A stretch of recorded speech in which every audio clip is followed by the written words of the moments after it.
Hello there. Hello there. You're never that quick to hit the go recording button. I was in the middle of typing a message, you're like, and we are live. Good morning, Vietnam.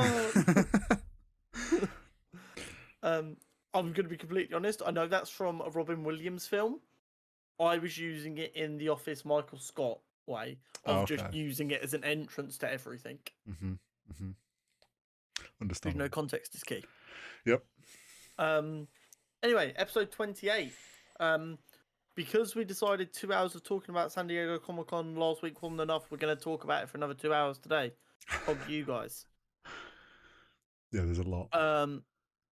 But this week is going to be more focused around, I guess, our interpretation of what we've been given over explicitly what we've been told. So we've obviously got a character profile, which is going to be on Ironheart, who's going to be appearing in Black Panther and then their own TV show. We've got a little talk about the Daredevil show, the Cpt America New World Order film, Kang Dynasty Secret Wars, and then me and Hori might have some ideas for what's going to probably be announced at D23 in regards to the 8 unannounced Phase 6 projects. And of course, a little bit of news, a little bit of superhero showdown, shenanigans, you know how it be. Yeah. But before we get into all that juicy stuff, Hori, how's your week been? How has my week been? Somewhat bursts of busyness. Lots of like projects with KCP that were like either last minute things or things needed adjusting and stuff. So it's always like quiet, calm, and then bit of burst of work needs doing. Kind of excited for Worlds, which started today. KCP had their first game earlier and swept 4-0, which was nice. It's the start we wanted. Other than that, things have been pretty chill. I'm back on Rust, which is causing me to be a DJ. And people that have listened to the podcast for a little while will know what happened last time I played Rust. Yeah, I literally only spoke to you while recording the podcast for 3 weeks. Yeah. It's back to that then. But yeah, other than that, I've had a fairly chill week. Not much going on. My sleep pattern's screwed to God's earth, but when isn't it at this point? Yeah, how's your week been? I mean, it's been pretty good. So, I mean, we finished recording last Thursday. I had to then pack to go away for the weekend. Yep. I went to sleep. I got up. I went basically straight into London. I had a very busy but lovely weekend with my girlfriend to celebrate our anniversary. Got back Monday afternoon-ish, and then it was back to work on Tuesday.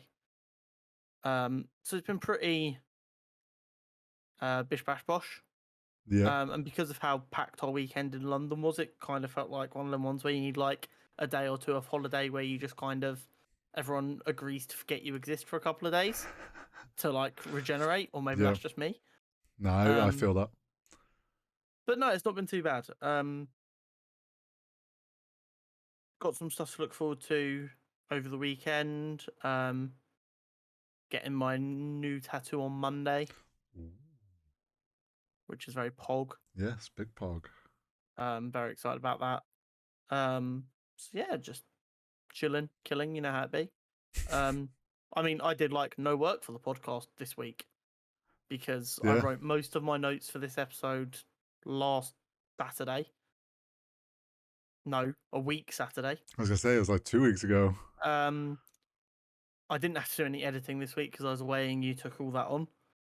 I literally yesterday sat down for like 20 minutes to do the character profile for the stuff that I didn't know, and then I'm here. So it kind of feels, I feel weirdly underprepared, like I'm looking at someone else's homework right now.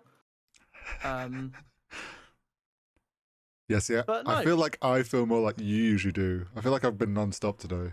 Yeah. It's like KCP work, then I had Rust wipe started, then KCP was playing, and then podcast. I feel like I've been non-stop trying to. Yeah. Usual thing of trying to do too many things in one day, really. I've got to be honest. When you said that your sleep schedule was fucked, it made me feel a lot better about how much later than normal we're recording this. I'm like, oh, Horry's gonna be up till 4 a.m. anyway. So if he doesn't get this uploaded till 3 a.m., I don't need to feel bad. Yeah, sure. 4 is when I'm going to sleep. Just make sure them segments are ready for me tomorrow, yeah, bud. They will. Don't worry. But yeah, I mean, I think that's about it on my side. So let's get into actually. Oh. Question for the viewers. So next Friday, Spooderman comes to PC. Oh. As in not tomorrow, but the week after. The following week, would you guys like me to review Spooderman 4 years after it came out as someone who literally knows basically nothing about the game and is playing it for the first time? Because I'm going to anyway. Well, there we go then. Do you want it reviewed? Well, tough show, you've got no choice. So this is just like a pre-warning of in 2 weeks' time, you're either going to have a segment that you entirely want to skip or you want to make sure you watch. That's what I've just told you there. Yeah. You're welcome. Pretty much. But anyway, this week's character profile is on Ironheart, who is a character I'm very excited to have come into the MCU. But I think a lot of people are. Did I say this to you on the podcast last week or was this in messages? I can't remember. I already know that this character is probably going to get a lot of hate. Last week we said this. And it makes me feel sick because there's fucking no reason for it. She's a dumb lit character. And it's another one of them situations where I'm going to have to sit here and go, if you don't like her, you are either sexist or racist. I don't have any reason to believe they're going to ruin the character. Don't get me wrong, they might ruin the character. In which case you might go, it's not that great. But even if the writing for the character is really bad, do not give hate to the actress. Yeah. She could only act what she's given. Don't give hate to the writers either. Because they tried their best. Just voice your displeasure and go, I didn't like this characterization. And then if everyone very politely says to Marvel, can you please characterize her properly? They will fix it. They will not respond to a bunch of people going, she was trash. Because they're just going to think you're being ignorant and not listen to any valid criticisms you might have. Just like me. If you're disrespectful, I will assume you're just bigoted and have no valid points to make. That being said, Marvel, even when Marvel does a bad job with a character, it's never a bad job. It's just there's levels to this game. Yeah. So Ironheart, also known as Riri Williams. Yes. So a lot of the character profiles in the last couple of months have been what I would call young characters who debuted in 2009, 2012. Mm-hmm. We have an infant character. Oh no. First appeared in Invincible Iron Man Volume 3, Number 7, March 2016. Oh my god, I was 21. Why? Anyway. What? So very, very new character, which means Marvel also have a lot more freedom to kind of play with her a little bit because there's not too much law tying her into one spot. Yeah. Anyway, so she was born in Chicago shortly after her father died. Mm-hmm. She lived with her sister, mother, and stepfather. At the age of 5, she was taken to see a behavioural professional after some problems at school. Classic. At which point, after many tests, it was determined that she was a super genius. Oh. And the very common thing of school wasn't challenging, therefore she got bored and caused mischief. Yep. Tale as old as time. Yep. At 11 years old, she was given a scholarship to MIT. Nice. And then this is when it starts getting really sad. At the age of 13, her best friend and her stepfather were shot dead in a drive-by shooting while they were having a picnic. That's pain. Yeah. And I mean, being the genius she is, she just kind of likes to tinker with stuff. She went to MIT. She's an engineer at heart. So she decided she would to challenge herself, Mm-hmm. she would try and reverse engineer some old Iron Man tech. And she was successful and made her own kind of suit that was cobbled together through some stolen stuff from her university campus. And then while she was out doing a test flight, she stumbled across some escaped convicts and stopped them because why the fuck not? Yeah, you're in an Iron Yeah. Man suit. And here's where it gets really funny. Tony kind of got wind of what Riri had been up to Oh no. and kind of flew out to see her and went, "Look, as long as you do it right and you do it safely, I fully back you doing this. You seem smart, you seem able, just be safe." Yeah. And was quite supportive of her desire to be a hero. And then Riri would later fight alongside Tony in Civil War 2, Right. in which Captain Marvel's on the other side instead of Captain America.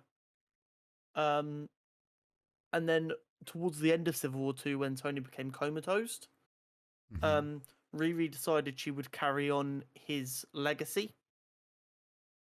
And she became Ironheart. And she worked alongside an AI backup of Tony's consciousness to create her own armor. So this goes Okay. back to some people remember this on the internet, and they might have at the time seen it and gone, "Well, that doesn't make any sense. Why do people think that?" Some people think that the hologram that Tony uses at the end of Endgame, where Right. he looks Morgan in the eye and winks at her, everyone's like, "How did he know where she was sitting? That's a Tony AI. Tony's not actually dead. He's an AI pog."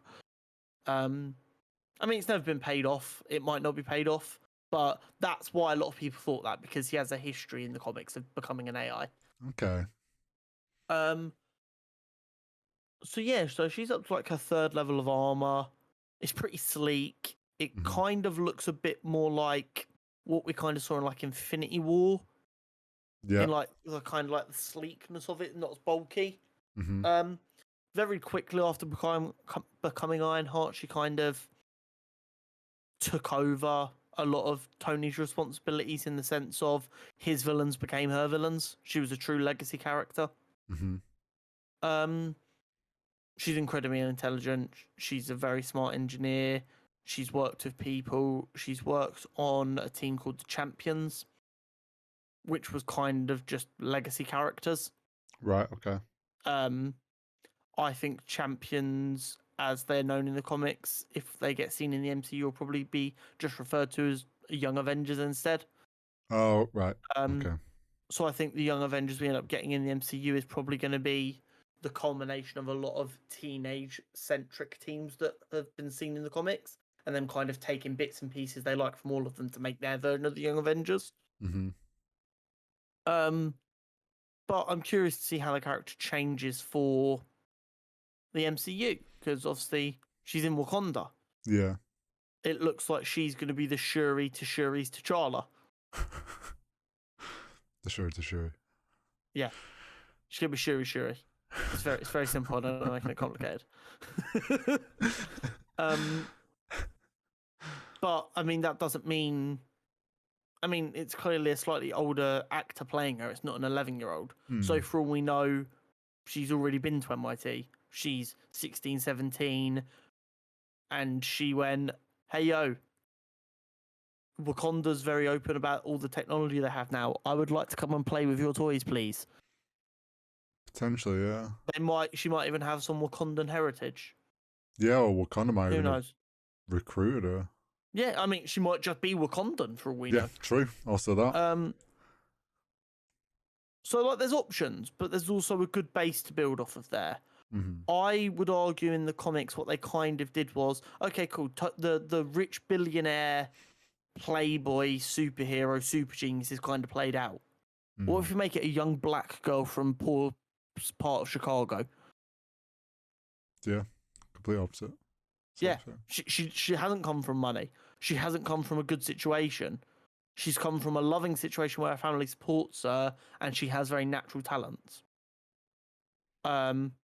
Which is good because obviously it allows you to give a different point of view of a similar character. Yeah. But I'm very excited to see her in both Black Panther, in which I think we'll just get kind of a basic armor where she's just kind of working out what she could do. And then by the time we get to Ironheart, we'll see her proper armor. And I'm very excited for that. I miss Iron Man-esque suit ups and Iron Man-esque suits and fight scenes. So I'm very happy to have the ability to have them back. I'm wondering, like, because you were saying how in the comic she reverse engineered one of the Iron Man suits and tech. I wonder if, like, us seeing in the Black Panther trailer when she was cutting out, like I said last week, that it could be like a more like a Iron Man 1 in the cave armor. Maybe that's her reverse engineering. Yeah. And then after that, she sleeks it up. But yeah, so very, very cool character. Very excited to see what we get. Yeah, it's gonna be good. You know what, Hori? I think this episode should just be called Who, What, When. Who, what, when? Because we've done our who, and now we've got a number of what's to get through. And then when is our predictions? There we go. I made it work. What is Daredevil Born Again? To many of you, you will view it as, well, Connor. That's the newly announced MCU show. But it's so much more. Some people, like Hori, very validly go, oh, it's fun because he's been reborn because he's no longer Netflix and he's in the MCU. Some people are like, oh, maybe it means he got blipped and he has to come back to his life. Again, all of these are valid. Yeah. But Daredevil Born Again already exists. It is the name of a 1986 Frank Miller Daredevil story arc. Now, some of you will have heard me say the name Frank Miller before. Frank Miller owned comic books being dark and gritty in the 80s and 90s. This is the guy. He changed comic book culture. Whether you agree with what he did or not, and like the way and the stories, whether you like them or not, the man's influential. And Batman and Daredevil don't exist the way they are today without him.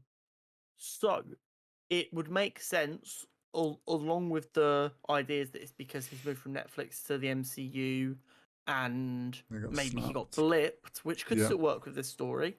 That we're going to get an idea of what this show could be about from that Frank Miller story. Because while Marvel never do direct adaptations, when they use a name of something, it's because it's inspired by that story.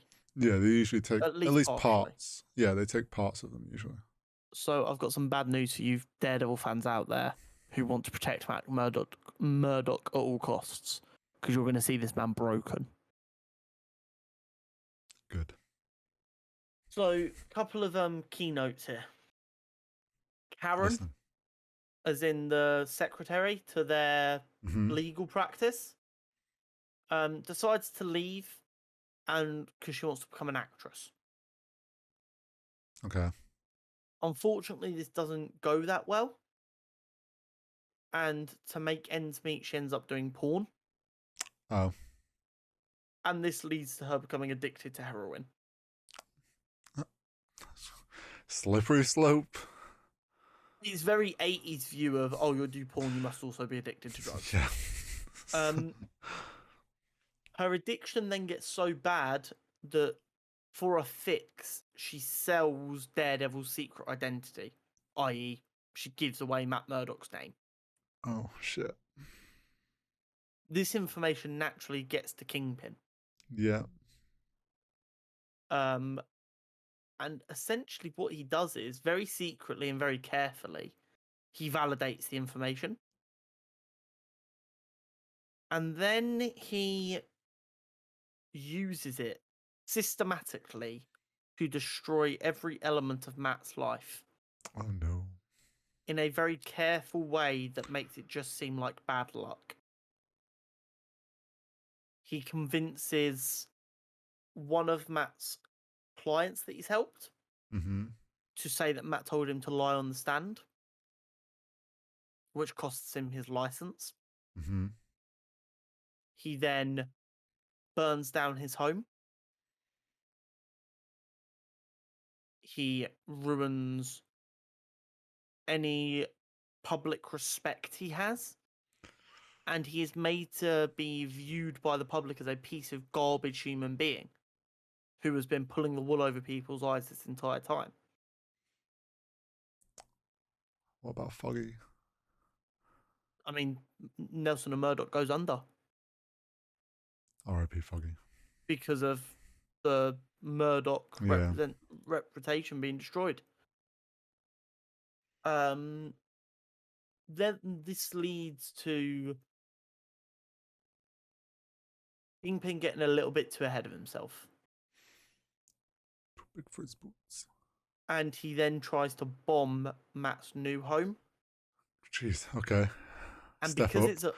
and because of the bombing, Matt realizes that it hasn't been unlucky. Yeah. Someone's been targeting. Someone knows, and someone is fucking with him. And this kind of pushes Matt over the edge. It makes him insane. He starts hallucinating, and paranoia becomes off the charts. He doesn't trust anyone, not Foggy, no one. He doesn't know what's real and what's not. And naturally, he starts becoming more aggressive as a result of that.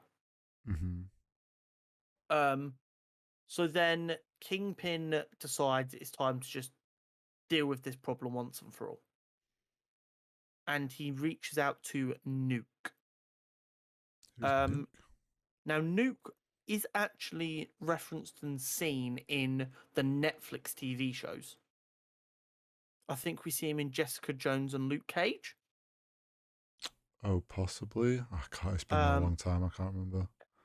But basically, Nuke is an American soldier who has been put through the American Army's attempt to recreate Captain America's super soldier serum. Right, okay. Fun fact, that's also what created Wolverine's adamantium claws. The same project. He is Weapon X or Weapon 10. Captain America's Weapon 1. Yeah. So Nuke is part of that same program. Yeah. And Kingpin uses his money and influence over the American army to get Nuke sent to kill Matt. Right. Captain America and then intervenes and helps Daredevil stop Nuke. And then when he realizes that Nuke is being used by the government and they're trying to recreate what happened to him, he isn't happy. Yeah, as I'm sure you can imagine, Mr. Red, White, and Blue wasn't too impressed with America's misdeeds. But he talks with Matt about what he wants to do, and Matt uses Nuke to essentially ruin Kingpin and prove that Kingpin is a villain and a fraud and a horrible human being, and kind of clear his name. Okay.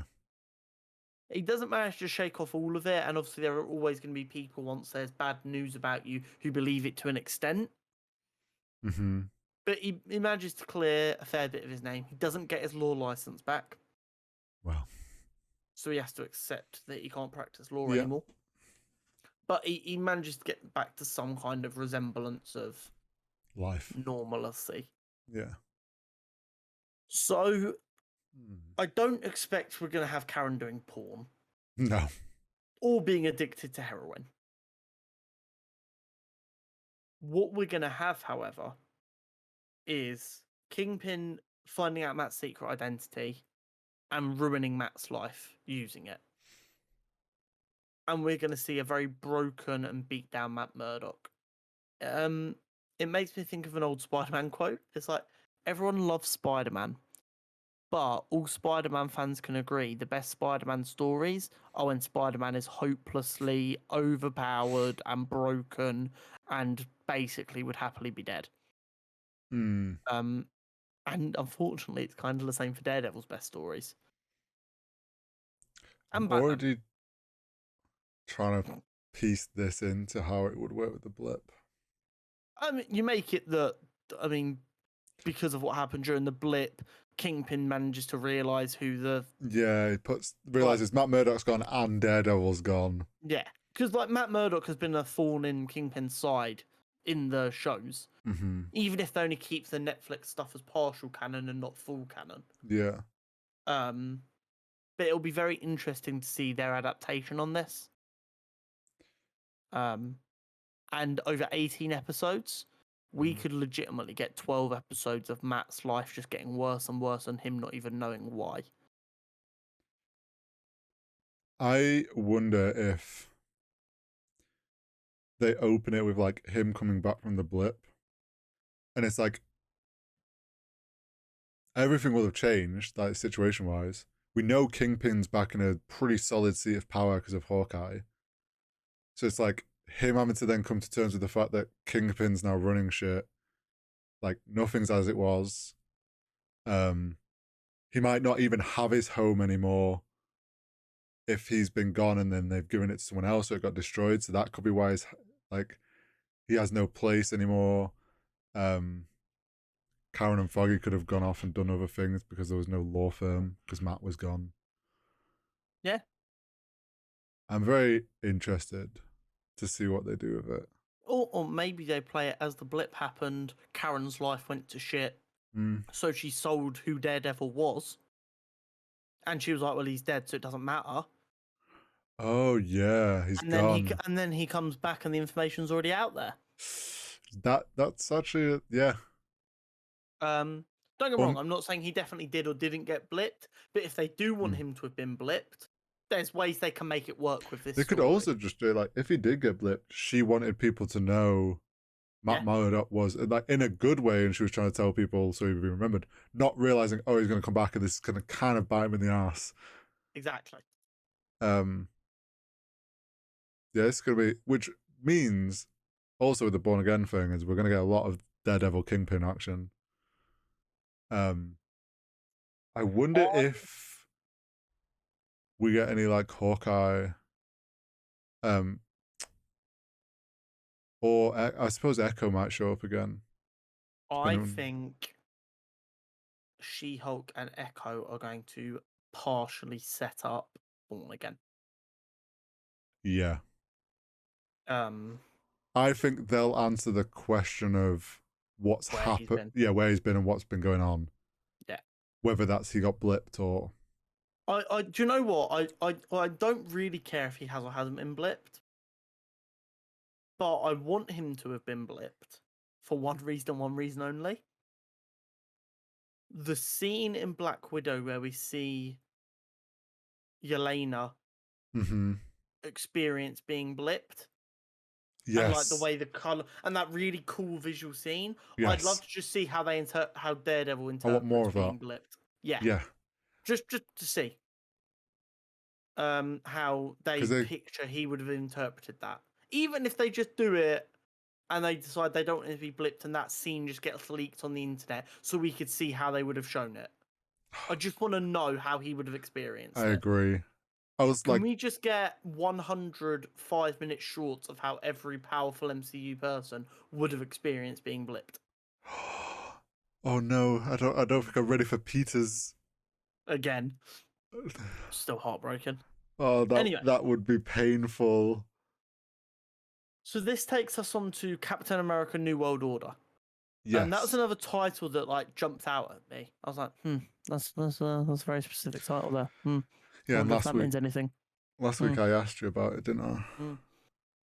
Because like obviously, as you guys know, I've not got all of the shows here because some of the names didn't make me go, I wonder if that means anything. But this is one that did make me go, I wonder if there's something there. Things that made you go, Yes, indeed, very hum.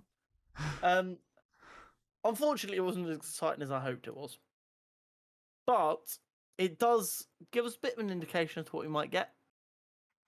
So the New World Order, which I've just realised I didn't capitalise in my notes, and that's making me angry. There we go. Is an organisation that in the comics was founded by the Red Skull. I can only assume it was when the Red Skull was like, being a Nazi in the modern day really isn't too good for business. Maybe we rebrand. Literally. the New World Order did fight the Hulk and the Avengers on a number of occasions. And some Okay. of the notable characters that were a part of the New World Order were Juggernaut and Absorbing Man. Juggernaut. So like they're pretty powerful characters. Yeah. And although Juggernaut is the half brother of Charles Xavier, which I think a lot of people don't actually know, did you know Juggernaut also isn't actually a mutant? Wait, is he not? I always thought he was a mutant. No. Is he an inhuman? No. Is he just... He old school. He found a shiny space rock that is like underneath his helmet that gives him superpowers. Old school superpower style, just rock. I see. So, I mean, obviously it doesn't give us loads away, but it makes it sound like we're going to have a kind of Sam's got to fight a big old organization and take it down. Yeah. Maybe we get Red Skull. I doubt it, but maybe we do. Maybe it's the remnants of Hydra that Sam helped Steve take down in Winter Soldier have reformed as the New World Order. What if it's we are also getting a second season of What If. Fuck's sake. You've been waiting for that for so long. I almost put a joke in my notes yesterday because I'm like, this would be a really good setup, but I've forgotten it, so you're safe. Fuck's sake, you've thrown me off now. What if Red Skull is back, but it's an alternate version who's somehow ended up there, and he's like, oh, well, my thing's called New World Order. And he sets up... Yeah. I like I said, it doesn't give us loads, but the New World Order does exist in comics canon. So there's something for them to build off of. Yeah, it's probably going to be the organization that's the main. Yeah. And because of the nature of who they are, I think we'll get a fair few cameos in this. Imagine we get Juggernaut. I love Juggernaut. He's such a cool villain. I run fast and headbutt stuff. Awesome. That wall there, boom. I can't get enough of it. It's such a childish thing. There are much better, well-written, well-rounded villains. Big man who run through stuff. Yeah. Yes. Okay, now back onto the word vomit. Now we move on to the juicy stuff. Oh, the real juicy Phase 6. Mm-hmm. What everyone's probably been waiting for us to talk about. What is Kang Dynasty, Hori? What is it? What does it mean? I'm scared. What does it mean? Do you know what? Tell you? Well, I was gonna say Dynasty is just it's like a collection of powerful people in it. Or is it royalty? I can't remember for which way around it is. I mean, I think it's been used in ancient Asia directly. Yeah. To just be like synonymous with an empire. But the dynasty would be like a family's empire. So when a family was in charge of the same empire. And before it's just a collection of Kangs. For instance, imagine you had the British Empire. Yeah, we're just the British Dynasty. Instead of it just being one family, different families took over. The dynasties would be an era of controlling that empire. Okay, yeah. I think. Anyway, so we could have multiple Kangs. So the Kang Dynasty or Kang War was a 16-part comic run inside the Avengers comic between June 2001 and August 2002. Okay. Basically, what happens is Kang arrives from the future with his son. Okay. And they blow up the UN headquarters. What a target. And they're like, we are in charge. We are here to bring peace and safety and security. Like Darth Vader. I have brought security to my new empire.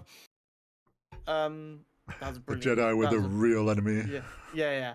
And like the Avengers are like, hey, yo, bro, you just killed a fuck ton of people. What do you mean peace and security? yeah, big doubt. At which point they then revealed no one actually died in the UN bombing. They had all been teleported to safety preemptively. They were just showing the power they had to show people to not bother fighting them because they are the one true protector of Earth. You know, standard like We're here to protect, savior not to bullshit. conquer. Yeah. Yeah. We're protecting you from yourselves. Yeah. He then promises anyone who claims land in his name, i.e., helps him take over the world swiftly, Oh no. will have a place by his side. That's why it's a dynasty. Which kind of invites a couple of villains to hang out. I believe that did include Magneto and Doctor Doom, as well as potentially Namor with the Atlanteans.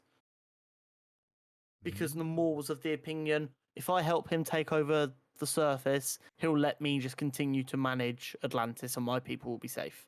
Yeah.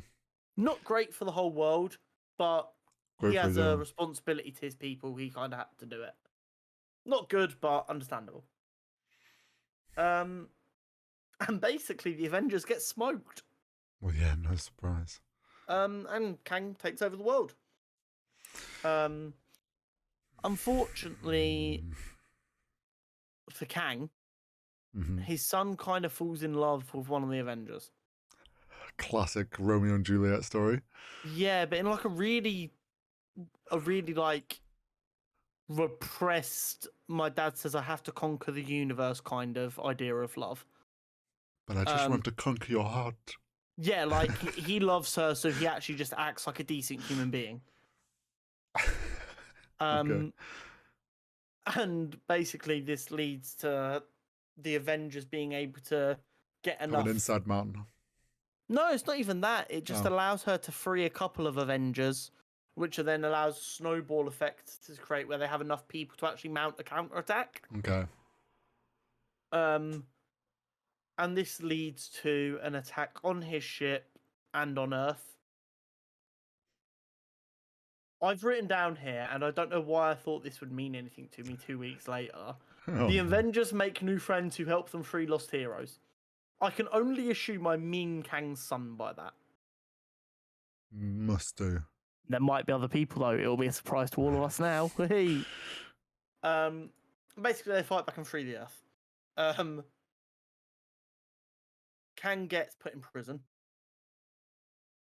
But his son comes and saves him from prison. They then get on their spaceship and they're like, okay, and his son's like, okay, Dad, let's get the fuck out of here. At which point, Kang reveals that he knew his son had betrayed him. Because and had his son just left him there to die, he would have been able to accept it. Because it'd have been like, okay, you beat me, fair enough. But you made the foolish mistake of coming back to save me, so follow me. And by the sounds of it, he then takes him into a morgue full of 100 bodies. Oh no. And they are all Kang's son. Oh no. Basically, you watch Rick and Morty, right? Yeah. So you know how Mortys are just everyone they gets replace them. Yeah. Basically, that's the same kind of idea. He's like, I You've thought done you this- were finally the one that wouldn't embarrass me. Yeah, you've How look how sad. many. You've disappointed me this many times. And then he kills him. And blips in a new one. So that's Kang Dynasty. Okay. I think we Do I get. say it now, or do I Oh. go through Secret War first? Oh. I don't know. I'm going to encapsulate this in Secret War because they're inherently going to play together. So I'm not going to. I'm going to give my theory to the two of them together. I think, because I think that's what makes the most sense. Do you have any questions about Kang Dynasty before I move on?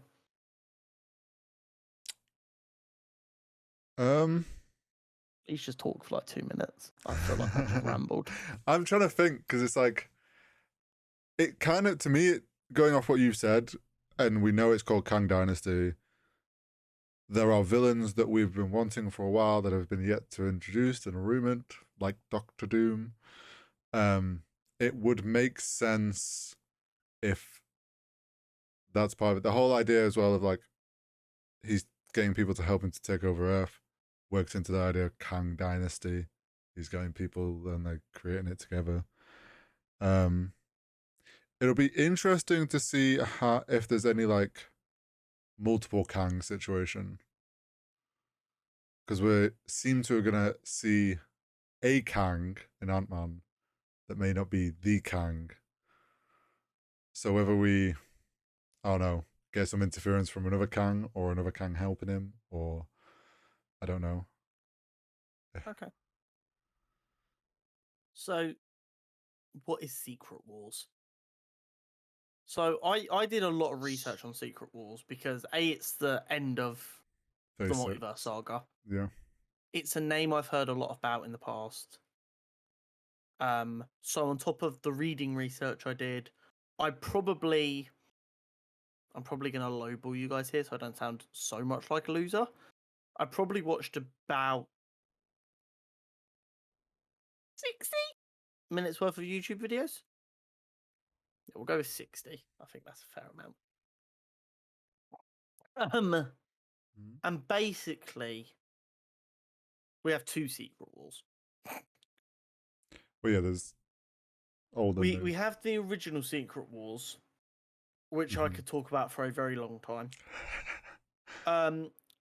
Basically, it's seen as one of Marvel's greatest ever crossover events, and it was literally just done to sell toys.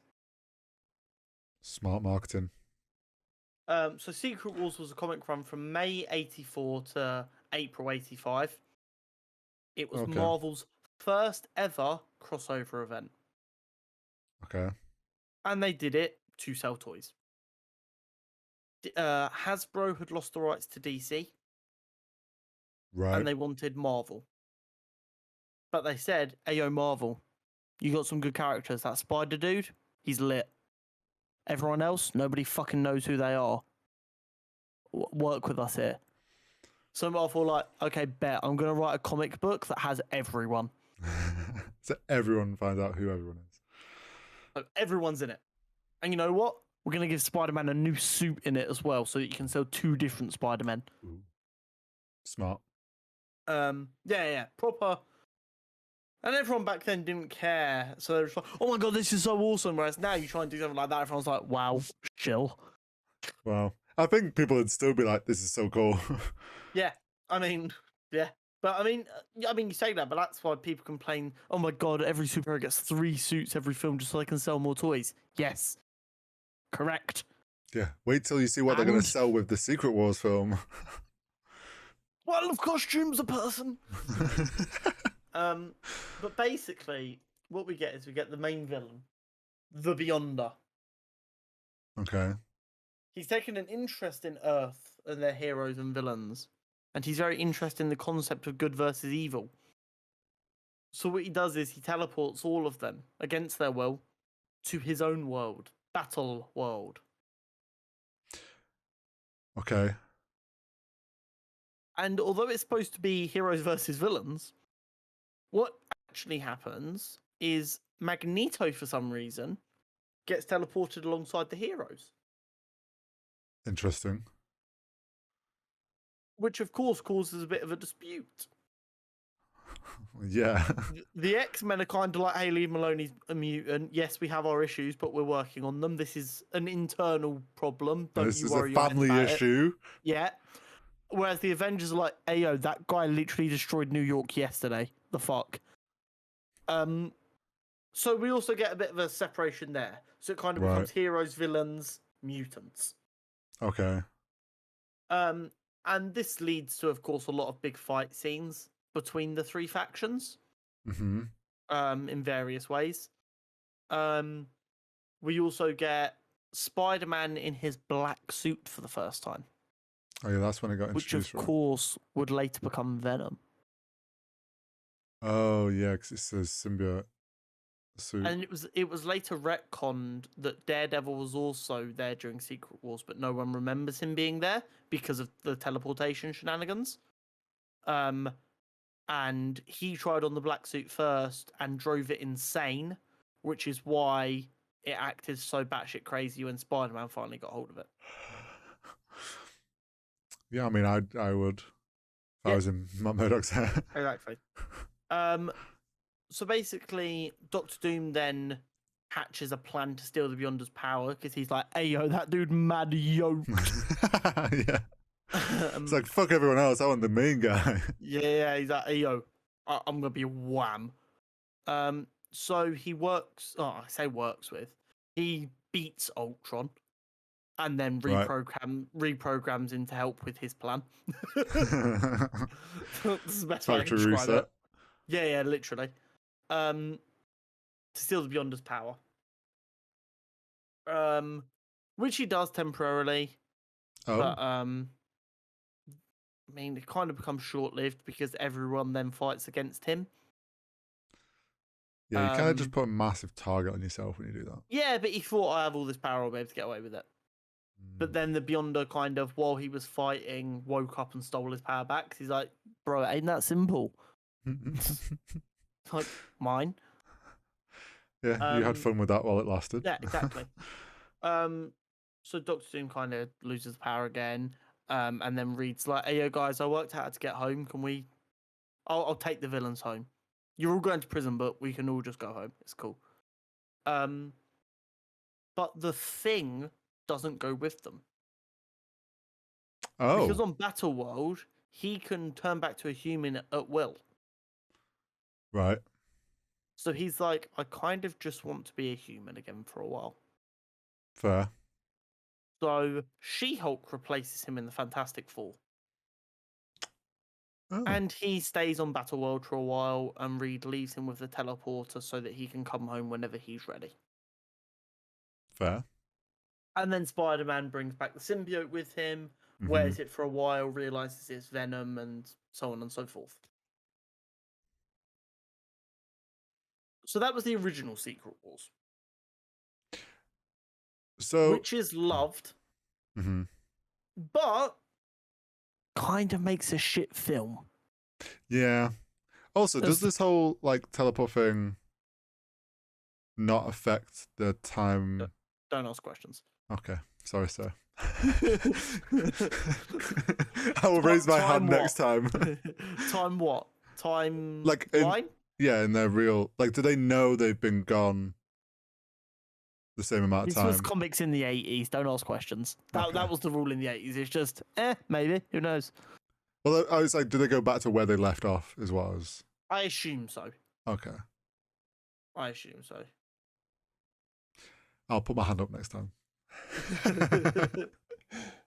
Then in 2015, we got a new Secret Wars.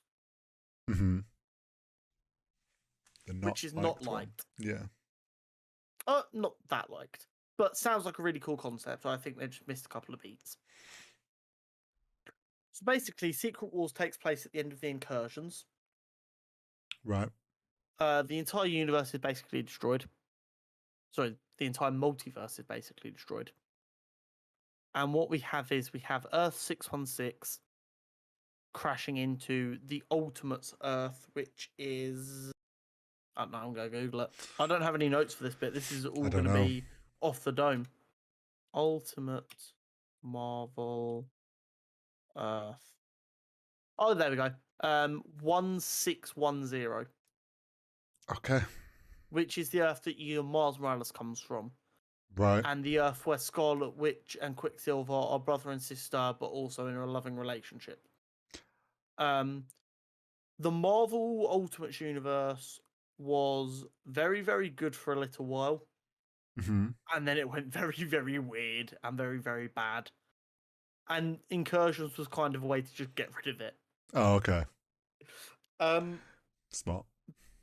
So, what happens is the two Earths are crashing into each other. The worlds are about to end. Reed Richards creates a little ship that should be able to survive the fallout and just kind of see what happens. And he loads some people into it. Okay. Including his wife and children, obviously. Yeah. And I would say Secret Wars is more of a Fantastic Four story. I think that's pretty well established. It's more centered around them and Doctor Doom, Right. being Marvel's first family and the main characters of Earth 616 for basically all of Marvel's comic run. Yeah. And Doom being their greatest foe. Mm-hmm. In the escape, something goes wrong and Sue and the kids get sucked out and die. Oh. And we kind of then wake up in this weird place where Doctor Doom is God. Not a good place. And he has cobbled together, using the broken down parts of many of the universes that have been destroyed, his own world. Battle world. Right, okay. And I mean, we have this similar kind of concept of lots of people are there. Everyone's got their own kind of situation brewing. You're getting characters that don't know each other meeting, obviously, because of the Ultimates universe and the regular universe. Yeah. And like I said, it becomes Reed trying to save the world versus Doom wanting to be God. In this world, Doom is married to Sue Storm. Okay. And Sue and Reed's kids are his and Sue's kids. Oh. So it shows kind of his jealousy and hatred of Reed for having everything he wants. And he's almost trying to turn Reed into the villain. Okay, yeah. But instead, Reed's like, no, I'm better than this. Yeah, I'm gonna be the good guy.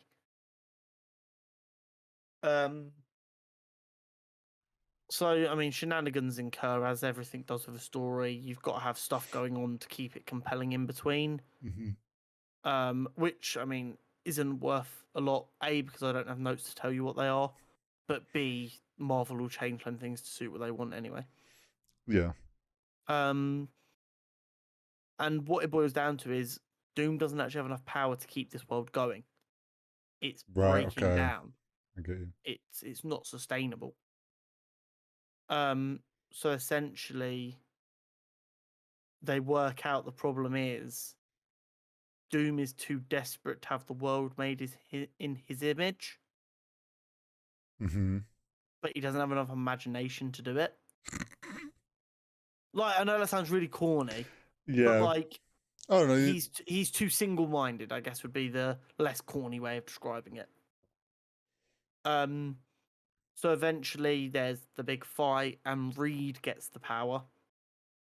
Oh, sorry. This is because I don't have notes. I've just realised along here we have an alternate version of Reed also on Battle World. Oh. Who is like Just pure evil. Oh. So like Reed is literally having to fight himself to do the right thing. Because they are kind of working together, but evil Reed is willing to do more evil things, obviously, to try and achieve what they want. Yeah, he's doing it for his own self-gain, not... Yeah. Which kind of, I think, actually helps Reed stay level-headed, because he's like, oh shit, that guy's kind of weird. I'm going to just stay a bit chill. Don't want to become him. Yeah.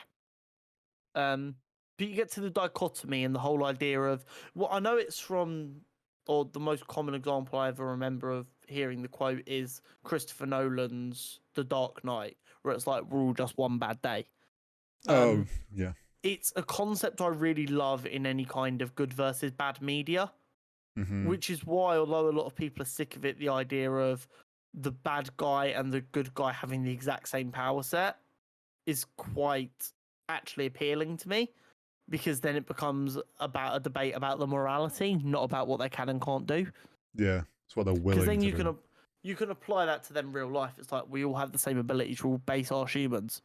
So let the morality be the deciding factor. Yeah. And if someone in the comments is about to come at me for being too woke, I challenge you to read any comic book that isn't like left wing and progressive.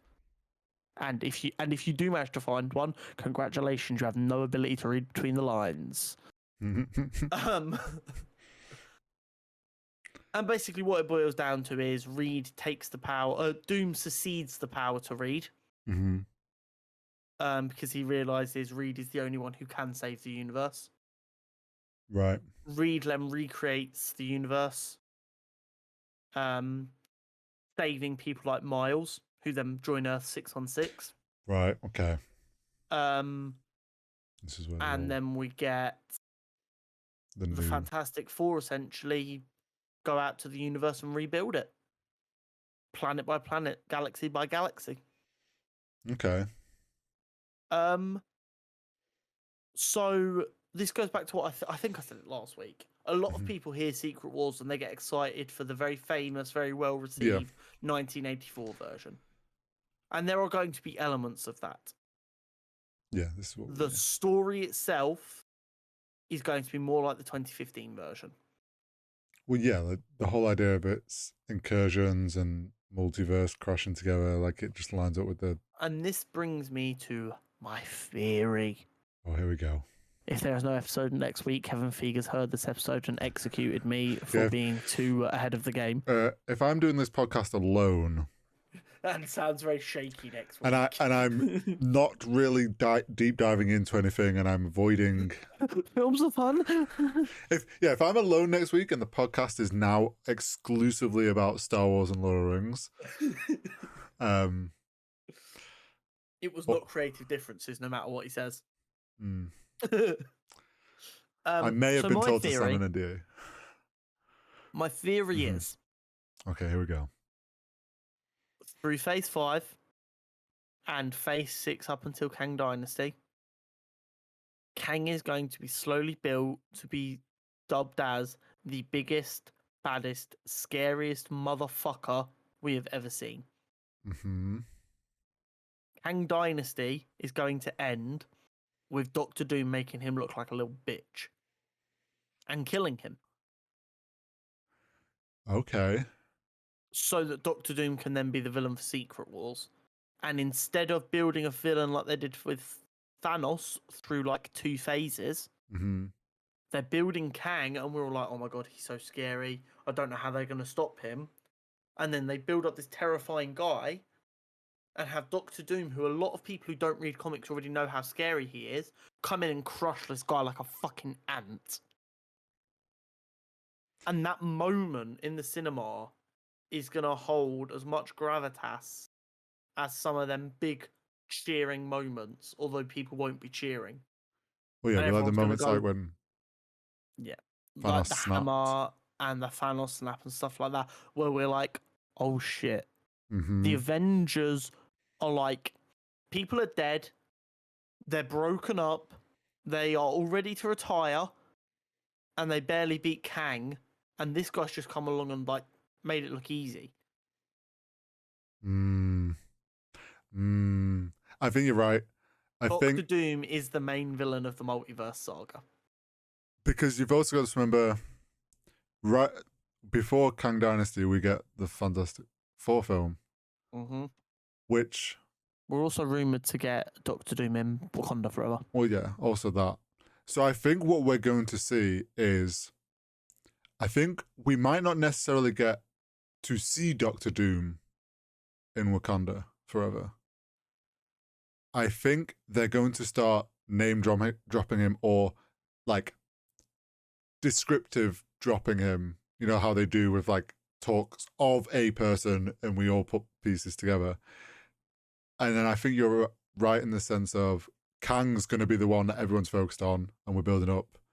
Kang Dynasty, the idea that he gets villains to help him. Doctor Doom helps him. And maybe that's when we first meet Doctor Doom. And we think, oh, here he is. Like, of course, this guy we've heard about is going to help the big bad guy. And then, like you say, it's going to flip.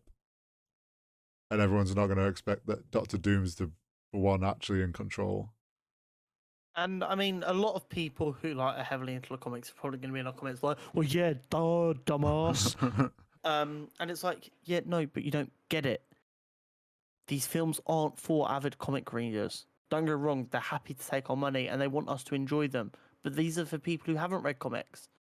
This is their own little universe. They will be aware of Doctor Doom because of people like me and the other comic book nerds on Twitter, like, hey, yo, finally we're getting Doom. This is going to be lit, bruh. But they're not going to be like going out and buying comics to understand how terrifying Doctor Doom is. There is no better way in film. Imagine if Star Wars introduced the next villain back in episode 6 by just having them fucking break Darth Vader in half like it was nothing. Well, yeah, it's like, well, you've got to look at it as well. Like, for people, the comic book fans that are like, well, yeah, obviously this is where it's probably going to head.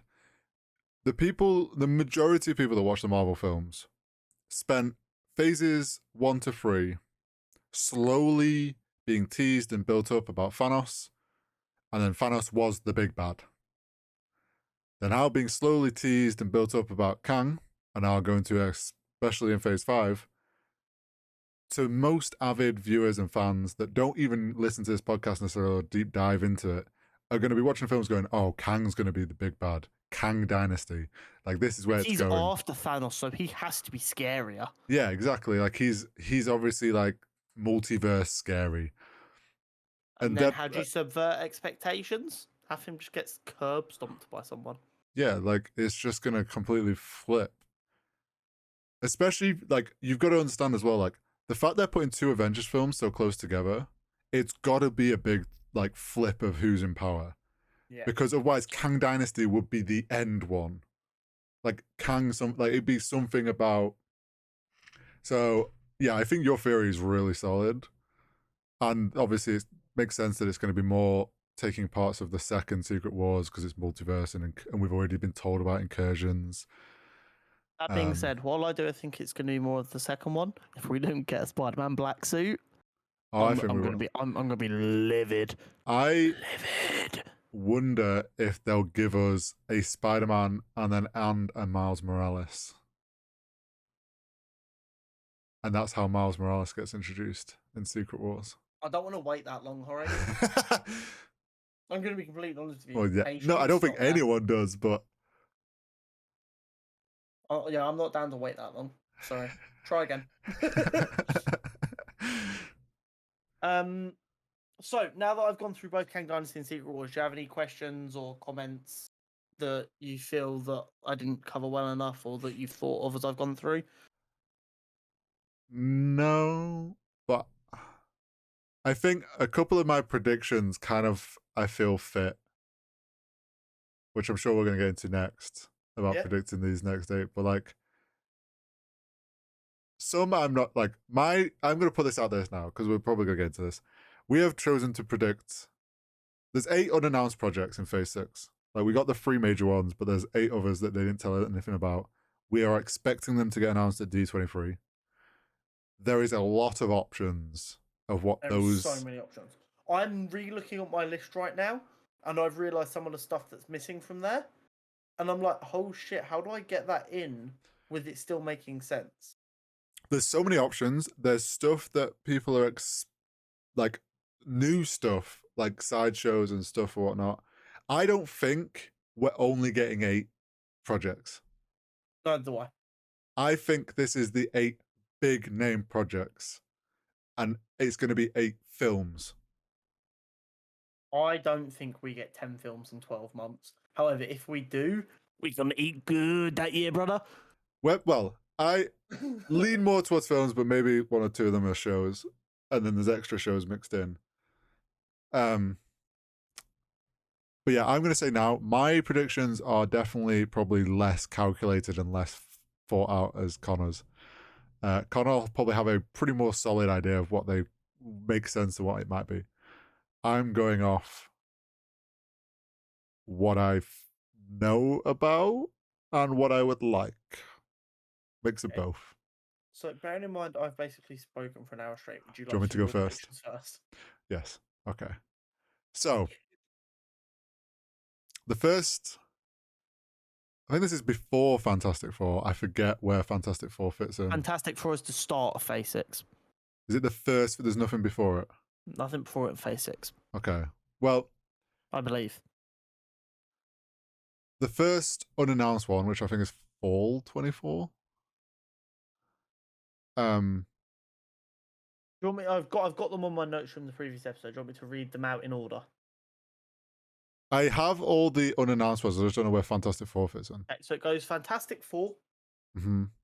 then two full 2024. Yeah. So I guess one of them technically could be before Fantastic Four, Yeah. but it didn't look that way on the timeline as far as I remember. Yeah. We then have two in winter 24, early 2025. Yeah. Two spring. Two spring 2025. Then Kang Dynasty May 2nd, two summer 2025, and then Avengers Secret War in November. Okay. So I think one of them summer ones might get pushed back slightly. But anyway, that's neither here nor there. Okay, so my first fall one, we'll say coming after Fantastic Four. We talked about it last week that it was missing and unknown, but I think that's going to be Armor Wars. I think the first one will be Armor Wars because we'll have had the obviously we'll have had Secret Invasion where we're going to get Rhodey in his suit. We'll have had Ironheart at the end of Phase 5. Kind of then feel like we know Armor Wars is there, not forgotten, so it makes sense that it come out sooner rather than later into Phase 6 because it's kind of probably still in the works or like halfway done or whatever they're doing with it. Like it's already way in on the go sort of thing. So I think the first one's going to be Armor Wars. The next one is something I know less about, but you keep mentioning, so I feel like it makes sense that it'd show up in Phase 6, which is Midnight Suns. I think they do something with that. It seems that they're building up characters for that. Whether that's a Disney Plus show or a film, I don't know. I think that's in there somewhere early on. Then for my two winter ones, and like I'm going to say this now, the order of these is kind of whatever. I just kind of put them in what order I think works. I have Shang-Chi 2 because I feel like we're going to get another Shang-Chi. I forgot about that. This is a lot harder than I initially thought it was. I've definitely shoehorned projects in that I want and I think make sense with my theories and not thought about what they will try and get out for commercial success. And because like you think where Shang-Chi 2 left off, it kind of feels like it needs to, well, Shang-Chi 1, I mean, feels like we need a second one before shit kicks off. The other winter one, winter 24 to 25, I have Deadpool 3 in there. I actually think Deadpool's going to be, I know we talked about it last week where we weren't sure if it was actually going to be officially MCU. I think it is.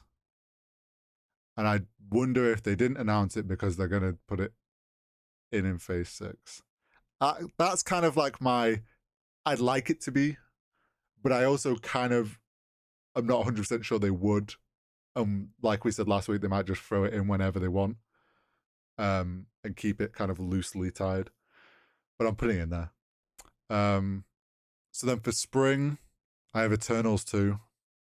I think the Eternals will come back and we'll get another Eternals. Because I feel like they might be playing a part in the whole Kang thing. And then my other spring one is Young Avengers. Because we keep getting all these new characters, the young, like whether that's a TV show again or if it's a film. I feel like that's going to fit in there. Then a Kang Dynasty. And then for summer is where I'm a lot more loose on what they are, but I have Wolverine / other mutant solo film. And then the next summer one is a mutants film or X-Men film. And then Secret Wars. That's kind of mine. So to go back through, I've got Armor Wars, Midnight Suns, Shang-Chi 2, Deadpool 3, Eternals 2, Young Avengers, Wolverine or other mutant film, X-Men film, then an X-Men Mutants group film before Secret Wars. Am I far off the mark with some of those ideas? Some of them ideas, which I didn't think you'd have as ideas, I have also got. Oh, nice. I'm listening. Some of them you thought of that I didn't think of.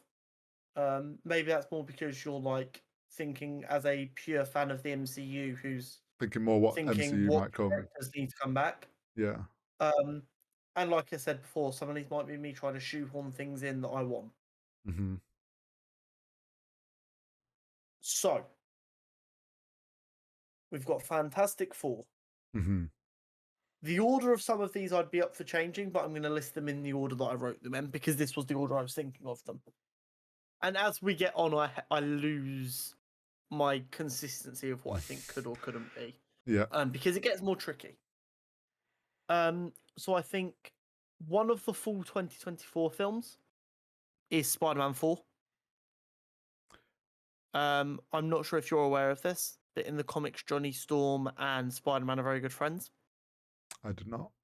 And him being alone now, I think it could be very, very possible to see a street-level Spider-Man film with a bit of a Johnny Storm appearance. At the end, I have a thought on Spider-Man, but I'll save it. The other full 2024 film I have, which you didn't have, which I think is an absolute necessity. Oh no! Unless I haven't listened properly. Doctor Strange 3. Oh no, I didn't have that on there. I think Doctor Strange 3 has to be one of these 6 projects. Oh, that's a good point. I didn't think about Doctor Strange because we've just had one, so I was thinking things that have been a while. Shit. Winter 24, early 25. I think we're gonna get an X-Men / mutant film. Okay, so maybe Deadpool 3. Mm. But I think we're gonna get an X-Men mutant project. Mm-hmm. Maybe a film, maybe a TV show. I've called this one a film. I think that's what we get there. Okay. Because I think the mutants are going to be more important for Phase 7 and onwards.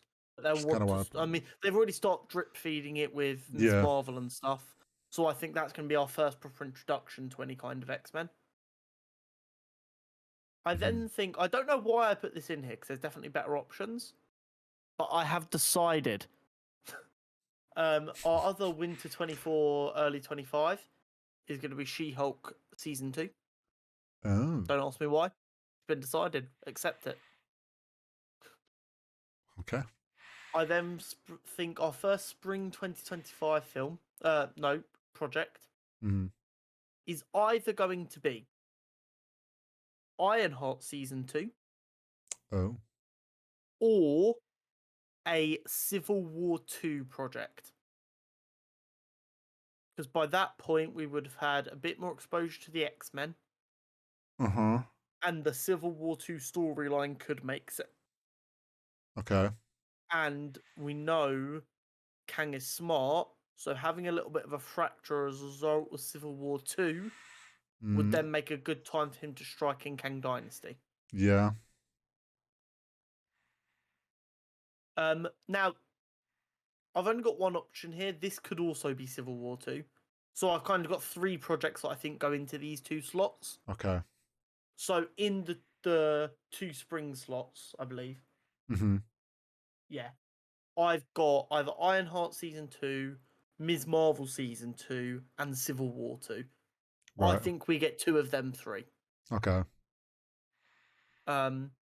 We then obviously get Kang Dynasty. Yeah. Then our 2 summer projects. I think we get a new show around mutants or the X-Men. Okay. Or Moon Knight Season 2.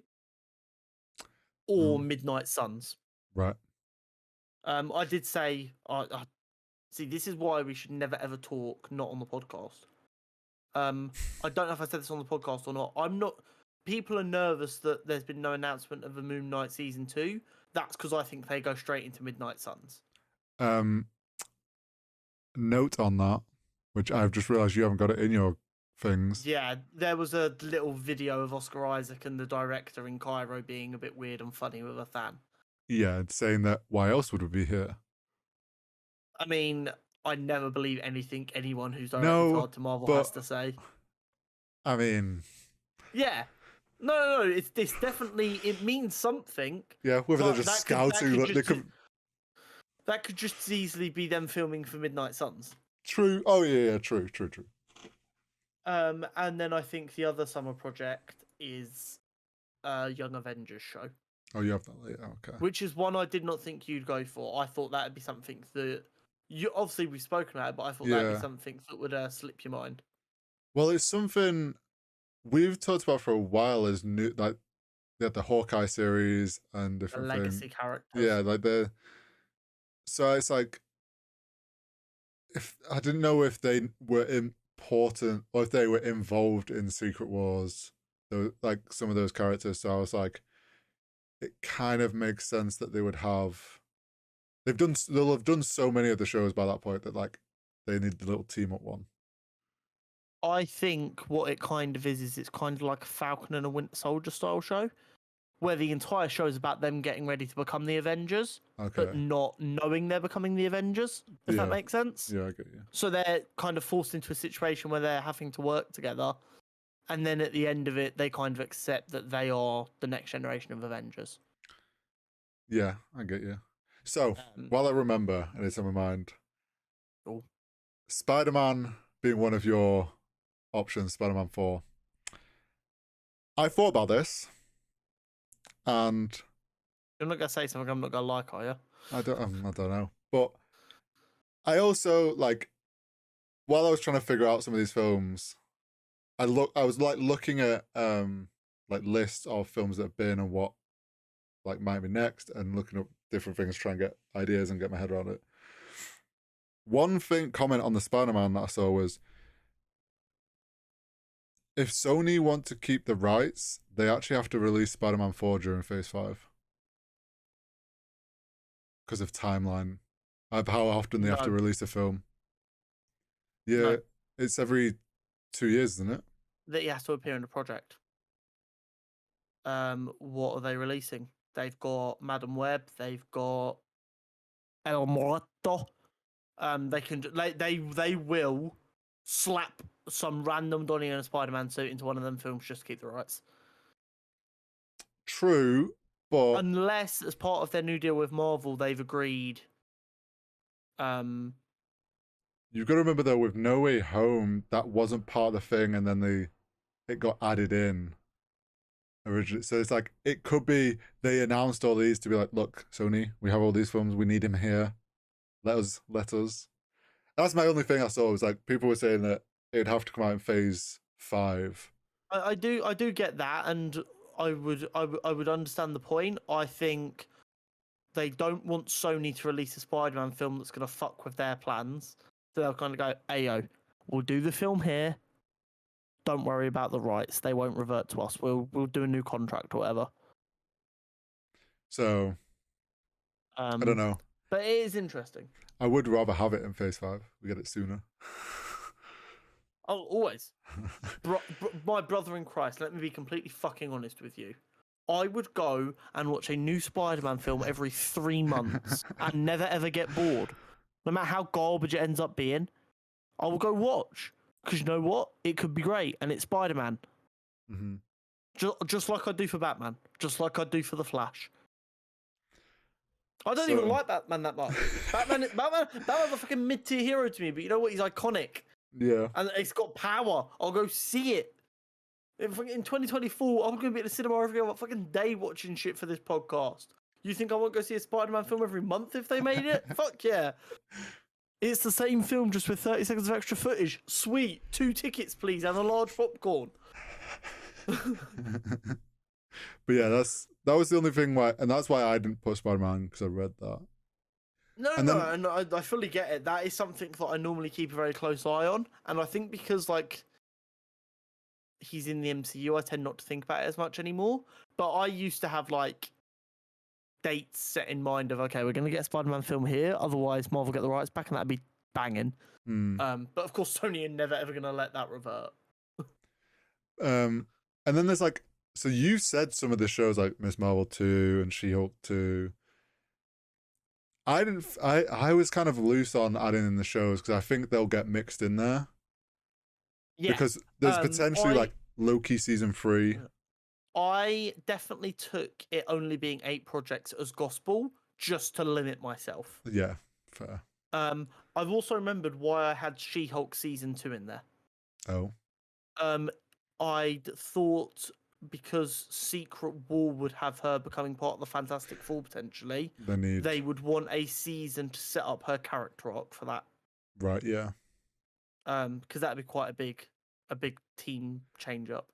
So that was why I decided she needed to be in there. Don't know if we get Miss Marvel too, if we get Young Avengers. I want Miss Marvel. Don't take this from me, Harry. But she might be in one. Like we're getting the Marvels, and she's in that. Which when she next returns? What if she then returns in Young Avengers? That's a long old break. Bro, there's so many things that are gonna have long breaks. So what I'm gonna go out on a limb and make, assuming that we're being lied to and it's not just 8 projects, and it's just 8 projects that they can confirm are definitely going to happen without a shadow of a doubt. I think it's going to be 5 films, 3 shows. Okay. I think Midnight Suns is a show. I think Midnight Suns, season 2 of Ironheart, She-Hulk or Miss Marvel. Or Loki 3. No, of them 3, and then a mutant-based TV show. Mm-hmm. Will be the ones that they confirm, and we will probably get an additional 2 to 3 shows on top of that, which will be maybe a Loki season 3 and a She-Hulk season 2 and blah blah blah blah blah. Yeah, I definitely think there's a few because it's so hard now with the shows as well to like fit things in. What's going to happen is they're going to go, okay, we've got a film coming out every 6 weeks. Cool, you've got 6 weeks right in that gap there. Do your show there, and then it's film, and then another TV show, then film, another TV show. It's going to be outrageous. It's going to be ridiculous. 3-hour episodes every week. I'm wondering. So don't forget to like and subscribe so that we can make sure we can dedicate all our time to this. The only one I guess in my picks that I guess could maybe not be included in this would be Eternals 2. That's probably the only one I put out there that maybe necessarily isn't needed for Kang Dynasty and Secret Wars. But I honest to God do not know. But I do think I see the only reason I think is like because of these different tech like artifacts we're finding. I think they're linked to Eternals. Yeah. There's There's a lot going on. Well, that's our predictions out there. If nothing else, it shows how ambitious the speed they're trying to do this at is. Oh yeah, and like you mentioned Doctor Strange 3. I didn't even think of that because we've only just had one, and the last Doctor Strange before that felt ages ago. That is the only one that I think actually has to be in there. I don't know if they just put him in end credit scene about an incursion. If we agree that my idea of Secret Wars being centered around incursions. Yeah, I forgot about the post-credit scene. that I just think it has to be in there. Yeah, there's so much. God, Marvel, what are you doing? How are you fitting this? Like, I don't know if does Secret Wars get pushed back to the? I don't know. Kevin, do you want to just fill us in? We'll sign NDAs. Because DC are keeping us on our toes as well. Really? Are they? Yeah. They are ready to rival Marvel. So what they did is this brilliant business move. Feel free to steal this business move, aspiring entrepreneurs out there. They spent $100 million making this Batgirl film, which people are very excited about. And then for some reason they decided, you know what, we're not going to release it in cinemas. We're just going to put it straight on HBO Max. That'll make us a lot more money. Sick. So then they filmed it, paid everyone. Everyone's been paid. Everyone's got their money. Everyone's done their hard work. Everyone's poured their heart and soul into this project. And then they went, cool, that was a nice way to spend 100 mil. Let's just never put it anywhere. They've cancelled Batgirl. It's finished. They filmed it all. I believe it was in the later stages of editing as well. Yeah, it's still as far as I understand, it still had editing and post-production sort Yeah, of but it stuff. wasn't like full editing. It was like It was like halfway through or something. second, third Yeah. brushes. And they were just like, hey, yo, fuck this off. I feel like we were doing quite well for not ragging on DC. No, listen. It'd been a while since we ragged on DC. I mean, was it not literally last week we went, yeah, Marvel's was really good, but it's fine because The Rock gave out free tickets. Yeah, and but also, 1 second, that sorry, was I didn't light. even write this down. Oh, okay, God. we're going into rant mode. Oh, God, here we go. The Rock. Fight me, brother. Your ego is fucking ridiculous. Okay, I haven't seen DC League Super Pets yet. Oh, no. I do plan on going to see it if I get time. I'm fucking swamped at the minute and I don't understand how, but I just am. So, in his press conference, someone asked him, who would win between you and Superman? Oh, no. Obviously trying to bait them into bringing out Henry Cavill, which I respect. And The Rock just sits there and goes, ugh. I guess that depends who's playing Superman, wouldn't it? This motherfucker has got such a large ego. And I know this is him because he admitted he came up with this in an interview. Oh, no. Post-credit scene What, Super Pets? Of Super Pets. We see Superman and Crypto at like a park or something. Crypto, who's obviously voiced by Dwayne "The Rock" Johnson, Yeah. then squares up with another dog. Black Adam's dog. Also voiced by The Rock. Yeah, what? At which point, Black Adam appears. You only see him from the back, modelled after The Rock. Foreshadowing a second one in which John Krasinski, Superman, and The Rock fight The Rock on The Rock. Bro, what? My head.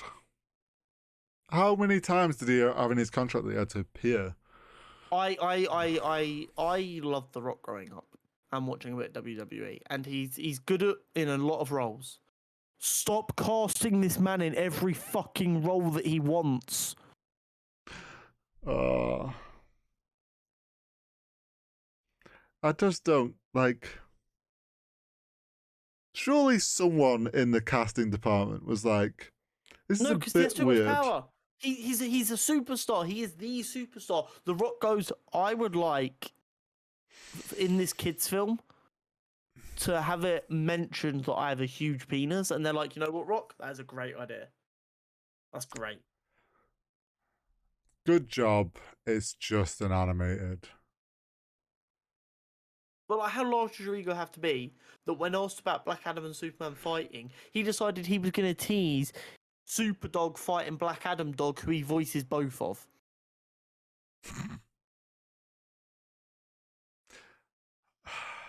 Like, bro, come on. I know it's a kids' film. And I'm all for younger kids having an entry into superheroes. What I am not all for is for these films pandering to one overly fucking juiced up musclehead's ego. Yeah.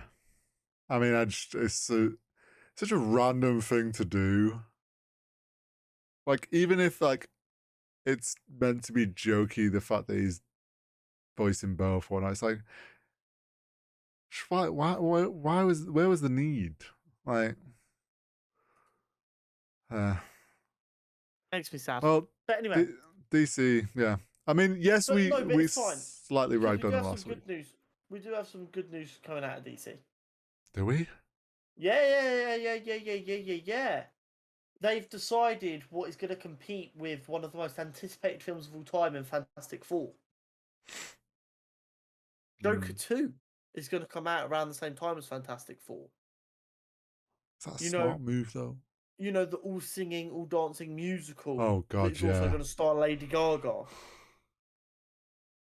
Do you know what it is? I genuinely believe Joker 2 is going to be good. I do. But it's really difficult to sit here with a straight fucking face and defend this film when we're hearing rumours that it's going to be a musical and no one's come out and gone, That's fucking ridiculous. This is a gritty superhero film. It's not going to be a musical. What is, like, we said this about Sony, like, what the fuck is going on in the Sony office? What the fuck is going on in the DC office? It's the same office. You know what it is? It is two guys. Do you know what it is? It's a group sitting chat. like me and you, like this, passing weed back and forth. You go, No. what if we made Joker sing? No, do you know what it is? It's a group chat between the Sony office and then just in the group chat, Sony's like, yo, we had a really good idea for the film. Why don't you do Joker as a musical? We think over here that'd be great. And then Warner Bros. Like, oh, why don't you do? They're daring each other. Holy shit! Yeah, like it's two frat bros playing the world's longest game of truth or dare. Warner Bros. Is just like, oh, do you know what we would do, but we can't because we don't have the rights. Why don't you do a Craven film that's not actually a hunter? And then Sony's like, wow, that's a great idea, Warner Bros. Talking on that, because you know what, Sony can get some as well. Oh, here we go. Did you see that? What's his face has come out. What's his face? Really disrespectful. Let me get his name. Sorry. They're gonna because it's not his fault. Craven Justice. Let me get his name. Down. So I don't want Aaron Taylor Johnson. That was him. Yeah. Has come out and said, I think the guys misspoke. We want to do Craven Justice. He's going to be the hunter that you all know and love, but he is environmentally conscious due to the time he spent out there. That I can get. I like as a concept. I can get behind that a little bit more. Been caring about trees and the planet. Yeah.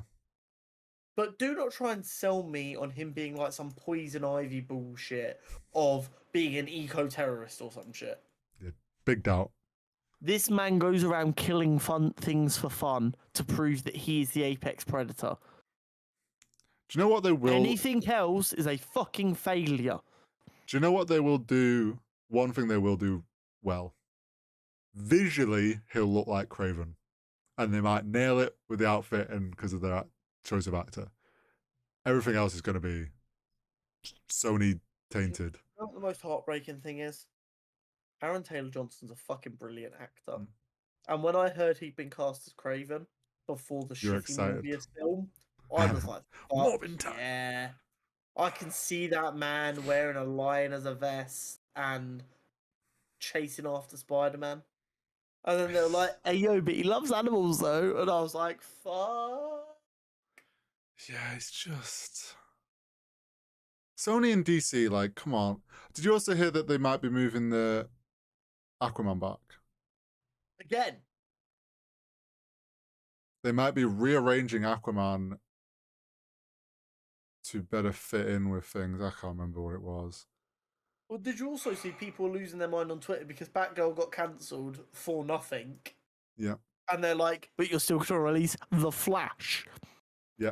Whose main actor is currently MIA with a child. Though, I suppose one slight potentially good news is we got a picture of Jason Momoa, didn't we? With Batfleck. Yeah. So everyone was a bit excited for that. That was an exciting thing. A little bit. So did you see why that happened though? Isn't it for some weird interaction between the two of them? No. So it was a DC fuck up again. Oh, okay. Batfleck was secretly there filming scenes that was going to be a surprise. Oh, and they invited Jason Momoa out. No. Oh. And then they walked openly throughout the sets while a tour was going on, and everyone saw them. Oh. So DC then had to quickly get ahead of it and announce it themselves. Yeah, told them that go post this picture of the two of you together. So yeah, it is a cool announcement that spawned out of a DC fuck up. At least we live in a world with the MCU. Because imagine we didn't have the MCU. Let's be real. This podcast would be... Someone's going to come back to us and be like, you're such MCU dick riders. And it's like, bro, you listened to this show near the beginning. Go back to when Batman came out. Yeah. We fucking love Batman. DC has, in my opinion, characters I enjoy more. Yeah, you've said this many a time. And the animated stuff that has been produced by DC the animated films and shows, are second to fucking none. Yeah. However, you get an actual actor in front of an actual fucking camera, and it all goes to shit. 9 times out of 10. I have been waiting for a Flash film. 10 years? I finally get one. It's been delayed 4 times. I've heard good things, I've heard bad things. And now the main actor turns out to be a piece of shit human being. A mess of a person. Yeah. I'm just worn down. I want nothing more than a really good... I don't know. Right now, we have nothing to talk about next week. Maybe next week I go on a 40-minute rant about how I would do the DCEU. Which is kind of what actually sparked the idea of doing this podcast in the first place many months ago. Yeah. Yeah. Maybe that's what I do to show that we are not just MCU shills. We respect people who are doing a good job, and right now DC aren't. Yeah. And maybe this comes back to bite us in 3 years' time when we're going to Marvel premieres, but DC won't invite us because we've been too harsh on them. Or maybe, just maybe, it will get on the desk of the right person and they'll go, you know what? The fans care. Let's just try really hard. We can hope and dream. But until then, I'm going to enjoy Phase 5 and Phase 6 of the MCU, also now known as the MCM. Still coining that term. Superhero content, and right now, Marvel are the only people delivering. Thankfully, we can top up our nerd hunger with Star Wars and Lord of the Rings. So I'll tread carefully around Lord of the Rings because people seem to be... people were angry. We're like, Rings of Power looks really fun. And they're like, no, fucking looks like shit. I'm so ready to rinse those people when it comes out. There's one point which is a bit weird for them to do, but I also get why they're doing it. But we'll get into that another time. But people being like, they're breaking law. They're breaking... Oh, shut up and enjoy the film. Me and you being Star Wars and Marvel fans, just first time. The fans getting butthurt about to be broken. Yeah, the people getting butthurt about Lord of the Rings. You're the reason we're only just getting another Lord of the Rings project because it's taken so long to persuade them to let us. Don't fuck this up. What your fuckers are like. Yeah, don't fuck this up. But yeah, people got real angry when we said it looked good. Yeah, They're good. Like, do you have eyes? And I'm like, yes. Yes, and they said it looked good. Yeah. And these aren't glasses. I don't have correct... I mean, these are glasses. I don't have actual lenses that need... These are just blue light glasses. My vision's 20/20, boys. It looked good. I'd love to say the same, but it's a fuck. You blind as fuck. You think Avatar looks good? Not nibbling. Oh, you wanted to. Speaking of Avatar, we may get Avatar announcements at D23. Okay, cool. We're not talking about Avatar. Avatar has no room on this podcast. I'm bringing it up. I don't give a shit. No, you're not. I'm going to show you the fuck down. When we talk about D23... We're going to have an argument in the middle of a fucking episode. You realise I'm the one in control here. That's fine. I can just mute you mid-session and talk about what I want. I will simply delete the entire episode. Just delete on YouTube. Or I'll download it, cut out that bit, really, really fucking horribly cut it out as well. Well, what will happen is Connor will just leave the call mid, and I'll have to ring him back when I'm finished talking about Avatar.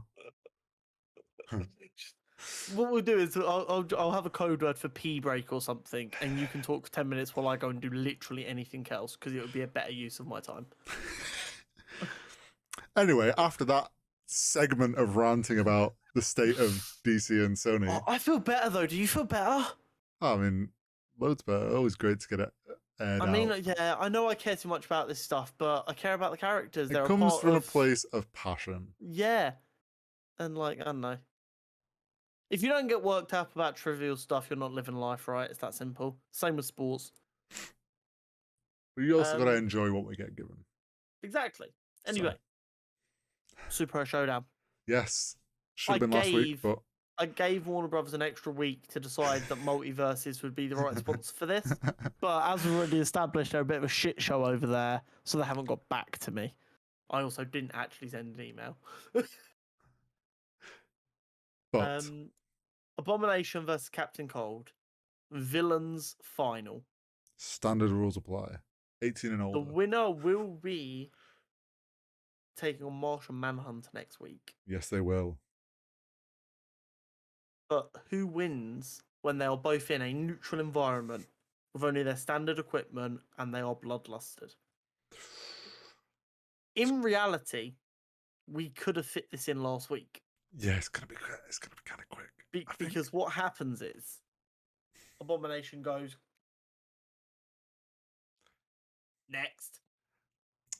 What actually happens is Abomination walks up. Captain Cold's like, haha, freeze! Covers him in ice, and Abomination just goes, and then rips him apart. Yeah. Unfortunately for Hulk-style characters, ice doesn't really do too much, No. which really, really hurts Captain Cold's chances. Kind of his whole thing, his whole like, yeah. I mean, he's not really kitted to take on a pissed off, like fucking ripped to like. Yeah, it's not looking good, Brev. Let's be real. Any Abomination or Hulk character, like they're so hard to kind of deal with and kill. It takes a special kind of person, and unfortunately, Captain Cold is not that special kind of person. He's great. He's very strong. He can beat a lot of people. He can outplay a lot of people. But Abomination ain't one of them, really. Especially a bloodlusted Abomination, he's just gonna absolutely rip you to shreds the first chance he gets. Yeah. Captain Cold doesn't have any like stamina improvements, really, does he, or anything? Yeah, and you've also got to remember Captain Cold's part of a team that follows a very strict code in the comics, and are kind of like set up for the Flash and the Flash only. Yeah. They use Cold to slow him down. They use mirrors to escape him. And they don't try and hurt anyone, so that, like, if someone like Gorilla Grodd, who is killing people and invading the city, he's kind of like, you know what? I kind of need to deal with the murderous people, not the people who aren't hurting anyone but are robbing stuff. Yeah. And as a result of that, while they are I say very good, they're good villains for the Flash and the Flash comics, and they work perfectly. Going up against someone like Abomination, whose pure goal is kill, kill, kill. Get angrier and kill harder. He's not looking good, bruv. No, it's really not looking good, bruv. I mean, Captain Cold, like, don't get us wrong, Captain Cold's made it to the villains final. He's actually done a really good proven job. himself pretty well. Every single time I've been waiting for someone to send a message go, how the fuck is Captain Cold still in this? How is this man? I don't know. I mean, to be fair, he's had a pretty good run. He has. I feel like on the villain side, Marvel has a lot scarier people cutting about. Yeah. I don't think he actually beats anyone from Marvel's side. I can't remember everyone, but I'm going to agree with you. Doctor Doom. Oh, yeah. Yeah. Magneto. Yeah. Green Goblin. Yeah. Maybe has the chance at Green Goblin. Yeah, that's probably. But Magneto and Doctor Doom clap him easy. Yeah, whereas Abomination's had to get through that. Destroys his gun. Yeah. But whereas on the hero side, though, like the DC heroes were overall a stronger bunch than the Marvel heroes. So yeah, I think it's pretty cut and dry. Abomination wins. Abomination goes through. Which leaves us with the final. I was kind of expecting from around the quarterfinal stage. Yeah, so was I. And I genuinely don't know. I really don't. We might legitimately have a 10 to 15 minute debate next week over what it is, because I'm going to be flip-floppy as fuck on it. That's the problem. I'm going to actually try and look up and remember to look up things and try and figure it out a bit in my head. And not just come into this like, which one stronger and bigger? Which one's scarier? Yeah, literally. But yeah, the final of our bracket, finally. Yeah. This has carried us for a while here. It has. It's been good content. Yeah, we should probably pull our finger out and sort out the next one as well. But we'll have an off-season week. Oh. Off-season Rostermania.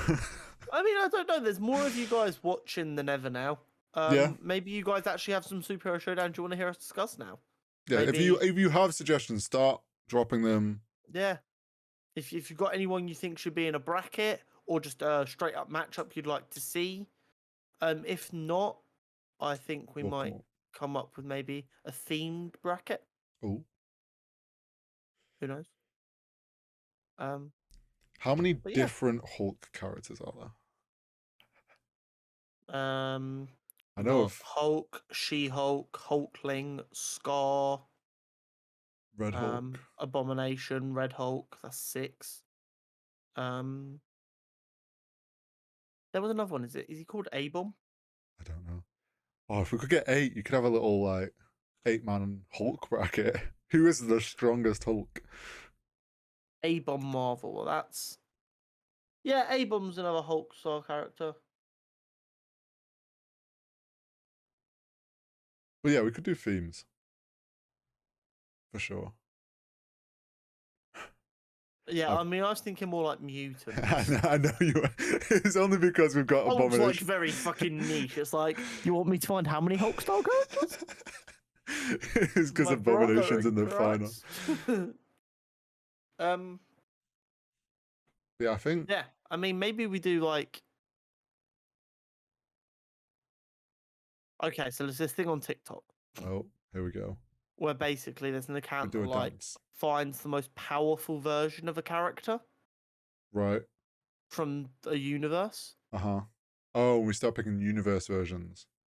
Yeah, and we find like the most powerful version of Iron Man, the most powerful version of Captain America, the most powerful Spider-Man. And see. The only problem with that is that will require legitimate research from both of us every single week. Yeah. It's not looking good, bruv. And like, don't get me wrong, me and Hori do research for each episode. But Superhero Showdown is supposed to be a fun thing. Yeah, like, I'm not. I know myself well enough, and if you're a regular viewer, you know by now I'm terrible at remembering to do things. Yeah, especially I haven't got She-Hulk coming up soon.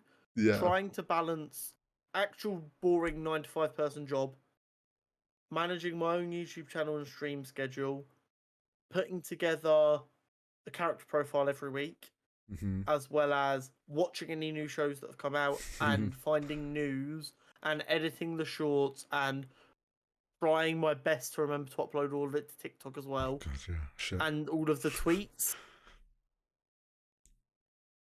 It's not looking good, bruv. No. Which is why we want the bracket. Yeah, the bracket. Yeah, the bracket every was single helpful. week we were like, "Hey, yo, did you think of Super Showdown?" We'll figure it out. Something not too complex. Yeah, we've done this thing we do at the end of every episode where it just becomes a business meeting instead. Yeah, a little show update for you all. In fact, in the future, I'm just gonna start renaming outro in the running order to business meeting, and just see how long it takes Hori to actually move off of it. Speaking of that, how did you guys enjoy the shorts this week? They were, I think, some would say that globally known, worldwide reviewed as okay. I think YouTube definitely noticed a change in style at the beginning of the week and did not reward it. Well, that's just YouTube for you. And then towards the back end of the week, it was like, okay, maybe this is still okay. We'll let more people see this. We'll keep an eye on you, though. TikTok, however, fucking loved it. TikTok had said we kind of hit our average very easily. We got to our average. We got our average very easily with none that missed the average. Yeah. But also interaction rate was a lot higher. More likes, more follows, more comments. And we had one that popped off. So while I would say, yeah, we didn't get any more views on TikTok, the views were more valuable views on TikTok, it seems. However, we are not editing everything twice, once for TikTok, one for YouTube. Too lazy for that. And I am back in charge now, so prepare to just be spammed again. With whatever Connor decides. Which is fun. We tested. I'm just going to be in your face. Little A/B test. Yeah. And don't get me wrong, there might come a week where we have a slightly shorter episode where it might make more sense for me to just go, you know what? We're just going to do 3 a day and they're going to be more like that. It worked well this last week. Even if I do it that way, I'm not going to be doing Hori's way of cutting from one face cam to the other. No. You look at both of us at the same time. And there is one reason and one reason only. Hori's idle face when I'm rambling is funny to me. I cut that in sometimes. Yeah. It's also like, people need to understand, I've done editing on and off for a few years. Like, I'm somewhat okay and decent and quick at it. Connor's still fairly new to editing. Yeah, I mean, you've been doing it for a while now, but I've spent more time editing on a mobile phone than on a PC still. Yeah. So it's like, mine is a lot of cuts and scrubbing and cutting and like camera placement, which is a lot of just copy and pasting the positioning, but I'm very quick at it. And if Connor wants to do like 9 shorts a day, I ain't got fucking time for that. Which I totally get. I'm a factory, Hori is an artist. Correct. That's actually a that's good why we word. work. Yeah. That's why we work. But before this goes like on for another 10 minutes of us rambling about. Yeah, I mean, we're rambling on here like we're trying to hit the 1 hour mark, when in reality we're way an past hour that. 40 or whatever. We're hitting 1 hour 50 right now. Yeah. Thank you for listening. If you're still listening at this point. Yeah. I mean, if you're maybe if you're here and you're not subscribed with the bell on and the like button hit, you're a fucking psychopath, and I respect it. But you should probably do them things if you made it all the way to the end of this rambling. I'm surprised you haven't already. Or, I mean, if you really did hate it, you can hit the dislike. But I mean, you've if you listened. really didn't like it, make sure you comment and tell us how much you disliked it. And why you listened to us for 1 hour and 50, but still disliked it. If you made it this far, in the comments, write chicken butt. Just so we know if you made it. Yeah. And with that exiting remark, we'll see you next week for a slightly less packed week. Maybe. Who knows? Yeah, I mean, who knows in this world? But yeah. Appreciate everyone for listening. We'll see you next week.